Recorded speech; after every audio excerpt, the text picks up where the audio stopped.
Talagang pambihira at tunay na kahanga-hanga na ang itinanghal na Best Actress sa Cannes International Film Festival, isang Pilipina, si Jacqueline Jose. Not your typical artista dahil ang habol lang daw niya magampanan ng buong husay at bigyan ng katarungan ang mga karakter at role na ibinibigay sa kanya. Charlize Theron, 2004 Oscars Best Actress. Marion Cotillard, 2008 Oscars Best Actress din. Dalawa sa sinasabing matutunog na posibleng mag-uwi ng parangal na Best Actress sa 2016 Cannes Film Festival sa France. Pero ang dalawa at ang iba pang mga nominado, kinabog ng acting ng isang Pilipina.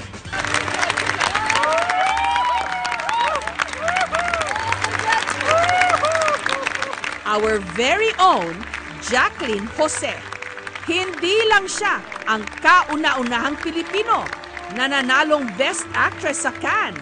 Siya rin ang kauna-unahang nanalo sa kategoryang ito mula sa Southeast Asia. I don't know what to say. I am so surprised. I just went to have the red carpet walk with my daughter, my real-life daughter, and my daughter in the movie also. Thank you to Cannes. Thank you so much. Para sa kanyang natatanging pagganap sa pelikulang Marosa. Para matapos ito, 200,000. Bibli lang yan. 50,000. Kulang pa ng pang 50,000. Aling Rosa! Nitong Martes, pagdating niya mula sa France, nakapanayam ko ang ating Pinoy Pride. Jacqueline, take us to that particular moment, yung biglang in-announce na ikaw ang nanalong Best Actress. Super gulat. I was just enjoying my time there. I wasn't really paying attention dun sa category. Kuhang-kuha nung camera nung ikaw mismo nagulat, tapos nung nasa stage ka na. Yung Jacqueline, medyo, yung dumugtong yung Jose. Jacqueline Jose. Ay, ako to, sabi ko, Diyos ko. So, hindi pa pala nag-register agad sa'yo? Hindi agad, oo. Shock, gulat. Thank you so much.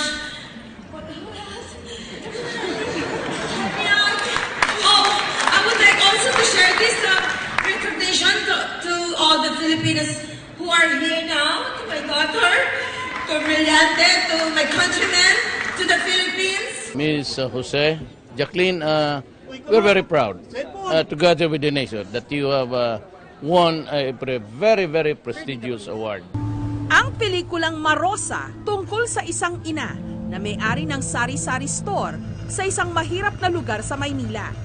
Para madagdagan ng kita, si Rosa at ang kanyang mister nagtutulak din ng ipinagbabawal na gamot.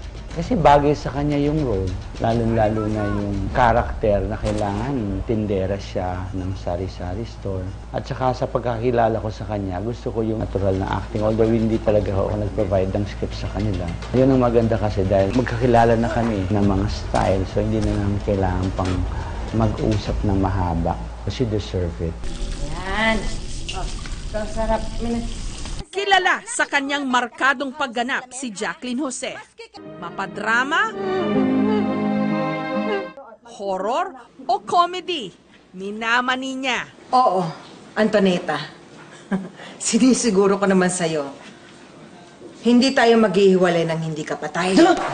Pero pinakatumatak siya sa kanyang signature acting, ang underacting o yung parabang hindi umaarte. Ay, saan po ba kayo? Lagi po na lagi. Ay, sakatan siya ako, kami karot.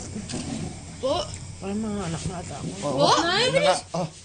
Taong 1963, ipinanganak sa Angeles, Pampanga si Jacqueline o Mary Jane Santa Ana Gok sa tunay na buhay. Pangalawa, sa 6 na magkakapatid, dating singer sa bar ang kanyang ina. Samantalang isang German-American na sundalo naman ang kanyang ama. Kahit ni minsan, hindi raw niya nakita o nakilala. I never saw my dad. Wala kang desire to Wala akong desire, search for no. him? life goes on without you. Parang ganyan. Andun lang talaga ka, very, very observant type of a kid. Hindi mo dinala yon sa pag-arte? Hindi, yung walang kakulangan sa qualms. buhay, yung mga ganyan? Wala, no. I enjoyed my, oh yeah, we're poor, so what? Kaya lang yun nga, yung social awareness, bukas agad, bata pa ako. Si Jacqueline, ayaw daw talagang mag-showbiz. Ang pangarap niya raw noon, makapag-Japan. Early 80s, late 70s. Ang tanging paraan lang ng mga Pilipino para kumita ng mas malaki sa dapat inaasahan para ka makapamuhay ng isang malaking pamilya ay makapag-abroad ka sa Japan. Pinangarap mo maging singer? Singer, oo. Pasama pa ako sa nanay ko, pumupunta kami sa Tondo. Hindi ka pala kumakanta? Hindi ako kumakanta, but the thought of maiaangat ko ang pamilya ko sa kahirapan kapag nagpunta ako sa Japan. Bago mag-artista, naging tindera rin si Jacqueline ng bibingka. Ngunit dahil maliit ang kita, pumayag na rin daw siyang pumasok sa showbiz. At sabi nila, sa inyo raw, yung kapatid mo talaga, si Veronica Diyos, ang mag-aartista, hindi ikaw, di ba? Siya ang artista, actually. Sa kanya yung glitz and glamour ng showbiz dati. Tall, Wonder Woman looking type of a woman. Oo. Hindi mo plinano? Oh, hindi. PA niya ako eh. Taong 1984, nakuha ni Jacqueline ang kanyang big break sa pelikulang Chicas na sinundan naman ng Escort Girls. Doon siya napansin ng batikang direktor na si Lino Broca at kinuhang bida para sa pelikulang White Slavery. Nalinya si Jacqueline sa pagpapaseksi, ang isa sa pinakamapangahas niyang role, ang pagiging torera sa pelikulang Private Show. Para sa pelikulang Takaw Tukso, nasungkit niya ang kanyang kauna-unahang Best Actress Award mula sa Urian. You started sa bold movies. Yes. Paano mo minanage yung ganon? Ang objective namin iisa, ipakilala sa kanila itong klase ng tao na to na nag-exist sa society natin. And pakinggan natin siya, tingnan natin siya, bigyan natin ng solusyon yung problema niya. Anong reaction mo when people say, oy, ba, napanood kita nung araw. Pasensya ka na. Okay lang. But how does that make you feel? Hindi naman offensive ang approach eh. I always believe na ginawa ko yung pelikula, I do not stand like a sexy, beautiful woman. I stand like the character. Paano ba ginagawa yung umaarte na acting. parang hindi ka umaarte? Oo. I'm very, kasi observant. Mula bata pa ako, I like observing babae, ganyan. Tapos different ages. I'm a loner. I can sit in one area and lahat nagkakagulo and I can pinpoint 10 na favorite kong characters. Yung ganun ako. At saka nabasa ko rin, may nagtanong yata sa'yo kung gusto mo bang maging malaking artista o maging superstar. Tapos sabi mo raw, actually pinagdadasal ko nga na ayoko maging ganun eh. Paliwanag mo naman. Papipiliin kayo at that time eh. If the producer will ask you, anong category mo, ano ba ang gusto mo, I want longevity and kalidad. I don't wanna be there and do what? Nothing afterwards. I wanna create characters. Ako si Bambi. Maganda, matalino, at mahal. Pero kung type kita, kahit tiway, okay lang. I think sa pagkakapanalo ni Jacqueline sa Cannes, mas makikita nating mga Pilipino na maraming klase ng pagiging mahusay para sa isang artista. Medyo nalulungkot lang ako kasi kung minsan may nakikita ako na ilang mga tao na nag-i-spoof sa kanya na para bang yung pagiging underacting niya ay isang bagay na dapat pagtawanan. At sa pagkakapanalo niya ngayon sa Cannes, isa sa mga bagay na matitibag yun. It's really in the head ba? Yung characterization mo? Hindi dito nanggagaling? Oh, it's in the heart. Of course, if you get into the character, it will come, syempre, doon mo kukunin yun. Nararamdaman mo yung tao, di ba? Pero ang itinuturing ni Jacqueline na pinakamalaking biyayang natanggap daw niya, higit pa sa kung anumang tropeyo, ang kanyang mga anak. Sina Andy, na sumunod din sa kanyang yapak bilang isang artista, at si Gwen, college student ngayon sa Ateneo. Lola ka na raw? Lola, yes. Proud Lola. Napakasarap ng apo ko. Suspoil ka ng apo? Oo. Hindi maalis eh. As a mother, sarap eh. Anong klaseng mother ka? I'm trying to be as good mother as I could. Puno lang sa trabaho, but you know, my son is very, very understanding. He's a very good boy. I am so proud of my son, si Gwen, as well as Andy. You know, napalaki ko naman sila na magaling magsalita at may talino, down to earth. Isa raw sa pinakamatinding krisis na pinagdaanan niya nung nabuntis ang kanyang anak na si Andy. How did you get over that? That was a long battle. Because I couldn't ask her if she is. At that time, maraming mga yung natutulog. Tapos yung pag nakaganyan, kakapaiki yung leeg. Titingnan ko pagka double yung yung mga matatanda. Yung heartbeat. Oo, yung ganyan. Magigising siya. What are you doing? Nothing. I was just looking at you. Ganyan. Diyos ko, tapos pag-aalis siya, breakdown ako sa ate ko. I think she's pregnant. Ganyan.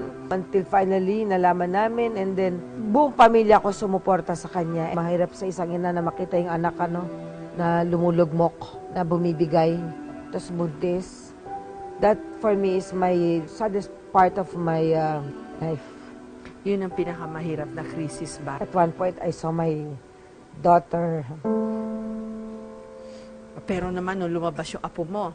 Ay, wala namang question dun sa apo. Wala naman. I just want people to understand her and love her because she's lovable. But you got to walk the red carpet together, ha? Yes. Mother and daughter. Tama. Nang walang Do you look at it that way? Ang feeling ko, I gave all to her. I gave my everything to Andy. I will always be here for her. But the biggest thing that I can give to her was this, introducing her to international market. I feel my purpose sa kanya. Parang ang dami palang meaning nung Obstacles. pagpunta nyo sa Cannes, no? You walk the red carpet together, nandun kayo sa stage together. Yeah. It means something na yung anak mo rin got to experience this thing. Na na-experience mo rin dati, di ba? Yes, yun yung objective ko talaga, for her to see everything about this and embrace it and appreciate it. And I'm sure she will. Si Andy, nabilang pa nung nandun kayo sa Cannes, sa best dressed list ng Vanity Fair. Sa kanila lang galing, nabasa na lang namin, nagulat na lang kami. Kung seryoso at matinding drama ang ibinuhos ni Jacqueline sa Marosa sa upcoming niyang teleserye sa GMA Telebabad na A1 Ko Sayo, sasabak siyang muli sa comedy.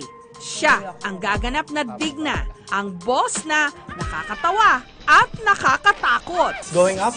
Hindi mo nakikita? Punong-puno na kami, Pasok ka pa. Sa pagkakataon namang ito, isalang natin ang ating Cannes Best Actress sa isang kakaibang acting challenge. Ang ilang classic lines sa mga pelikulang nagmarka, kailangang bitawan niya sa iba't ibang karakter. Miss Jacqueline Jose, hinahamon ka namin. Paano mo kaya ipoportray yung karakter ni Elsa sa Himala bilang ikaw si Stella Sa ng The Millionaire's Wife? Oo, nakasalbay si Stella, ganyan Ano siya, kakainisan mo talaga. Lagi siya nakasmile, pero salbahe. Walang himala! Ang himala ay nasa puso ng tao! Nasa puso nating lahat! Action! Walang himala. Ang himala ay nasa puso lang ng tao. Nasa puso lang nating lahat. Ganon. Lagi siya nakasmile doon, pero napakasalbahe. Okay. So, second challenge, Miss Jacqueline. Bilang ikaw naman si Digna dun sa fourth A1 Ko coming na Sayo. show mo na A1 Ko Sayo. Ikaw si Digna, ang ipoportray mo ay si Maricel Soriano sa pelikulang Minsan Lang Kita Iibigin. Kunwari na lang ako yung si Shasha. Ikaw si Sige, Shasha. okay. May relasyon ba kayo ng asawa ko? Relasyon? Relasyon. Querida kabet number 2 mistress, relasyon. Terry! Wag mo akong ma-Terry! Yun tanong ko, sagutin mo. Are you my husband? May relasyon ba kayo ng asawa ko? Relasyon? Relasyon, querida kabet. Number 2, mistress, relasyon. Terry? Wag mo akong materi-teri. Ano? Ano ba yung jawa ka? Kaloka ka, te. Ali Rosa! So maraming salamat po, and I really hope for you to see Marosa. Marami pong Marosa sa Pilipinas, sa tabi-tabi. Actually, hindi lang naman din sa Pilipinas, sa buong mundo. Tapos sama natin si bagong Pangulo na supuin itong mga ganito at hayaan natin si Marosa na mabuhay ng mapayapa kasama ng kanyang pamilya nang walang pangamba sa pang-araw-araw.